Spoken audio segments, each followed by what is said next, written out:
Today we're going to be talking about cellular communication. First, we're going to talk about the G protein pathway.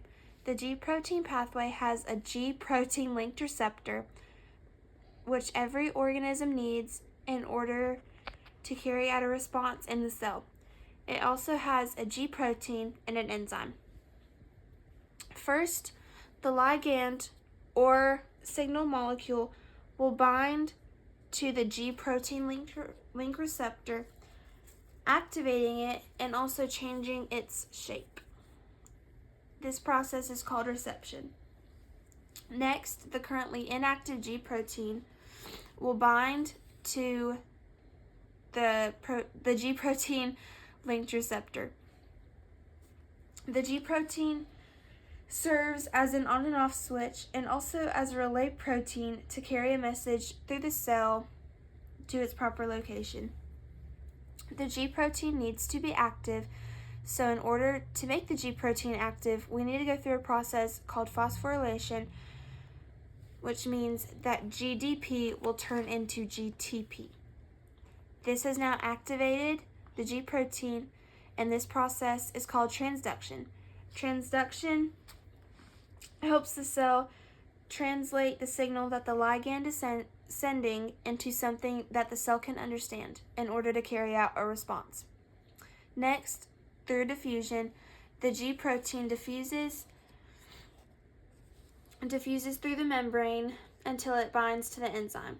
The enzyme was inactive, but now that the G protein has binded with the enzyme, it is now active.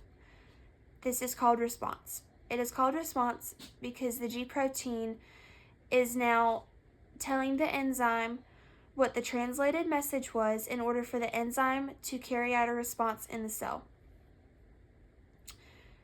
Now that the response has been done, GTP will now turn back into GDP and make the enzyme now inactive and transform back to what it was before it binded with the G protein, and also make the G protein inactive.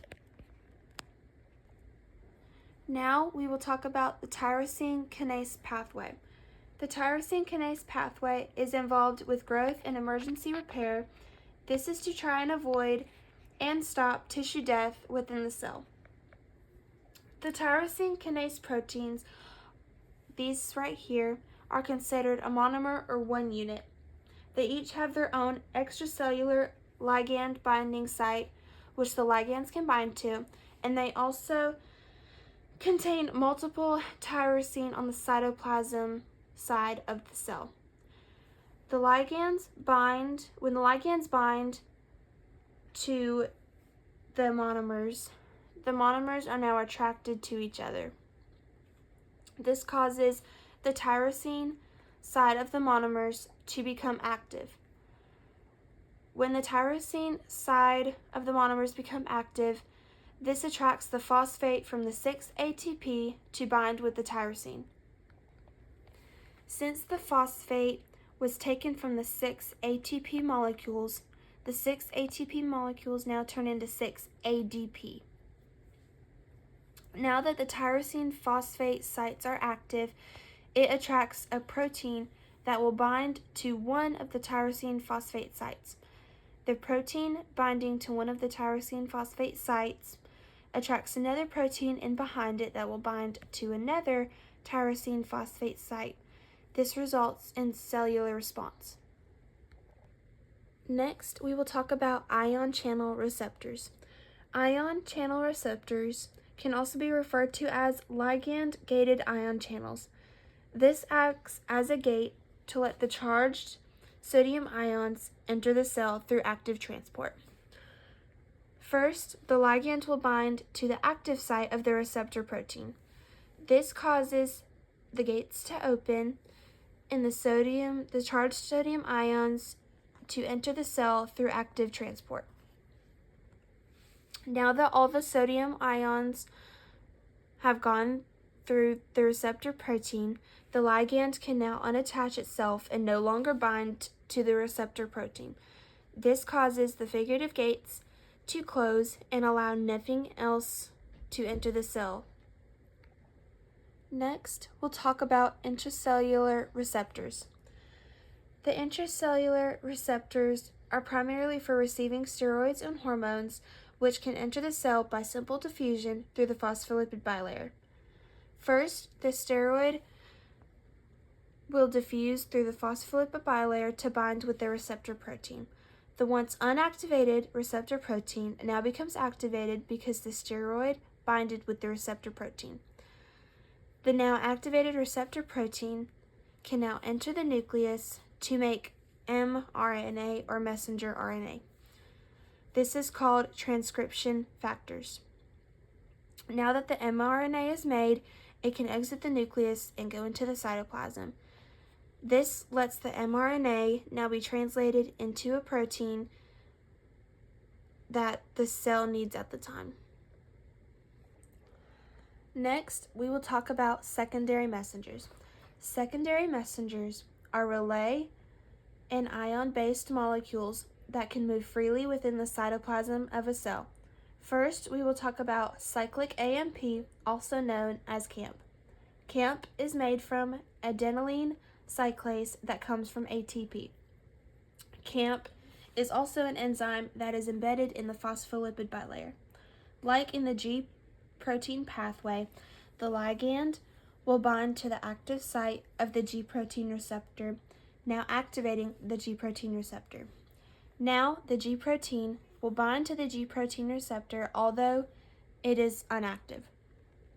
We need it active to continue this process, so we will now convert GDP into GTP, which activates the G protein. Now, the G protein will diffuse through the phospholipid bilayer to the enzyme adenylene cyclase. This converts ATP to cyclic AMP. Cyclic AMP now can also act as a secondary messenger and now converts into AMP. Finally, we will talk about two more secondary messengers that are mainly involved in helping to control muscle contraction and also create muscle contraction. First, the ligand or signaling molecule will bind to the protein-linked receptor. This will cause the protein-linked receptor to activate as well as change its shape. This will cause the G protein to be attracted to it and bind to it. The G protein is still inactive and we need it to be active, so through phosphorylation, GDP goes to GTP. Now that the G protein is active, the G protein will make its way to PIP2. The PIP2, however, is still inactive even with the G protein binded to it. So now the G protein will break down PIP2 into IP3. Now, IP3 will make its way to the endoplasmic reticulum, which is like a storage closet for the calcium ions. The IP3 binded to the endoplasmic reticulum will cause a shape change and also release the calcium ions in the form of calmodulin and will go bind to the myosin to cause muscle contraction. So, inositol triphosphate IP3 and calmodulin Ca++ are the two secondary messengers that help do this process.